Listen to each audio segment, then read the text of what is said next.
I am the Tofu Golem. Please enjoy the video. You start where the password might already live, on a device you control. On your Mac, open Keychain Access and search terms like iPhone backup or backup to reveal saved backup passwords. Next, check any password managers or browser vaults you use. Many people store backup credentials there without remembering. Try a few likely passwords. Keep it to a small, sensible list to avoid account lockout. This avoids destructive options and often recovers the key quickly, because backups are frequently reused credentials. Once done verifying stored passwords, identify where the backup was created. iCloud backups use your Apple ID, while local backups use iTunes or Finder and an encryption password.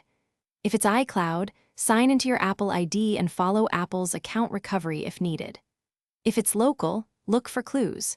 The Mac user password, device passcode patterns, or corporate credential policies that may have set the backup password. These contextual clues explain why a particular password was chosen and guide your next recovery step.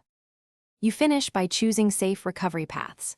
If stored passwords and hints fail, contact Apple support with proof of ownership to explore account recovery. They can't reveal encryption passwords but can advise. Do not use third-party cracking tools. They often damage backups or violate terms. As a last resort, prepare to erase and restore your device. Make a fresh unencrypted backup of any accessible data first. Understand you'll lose encrypted backup contents, and change all account passwords afterward to protect your identity.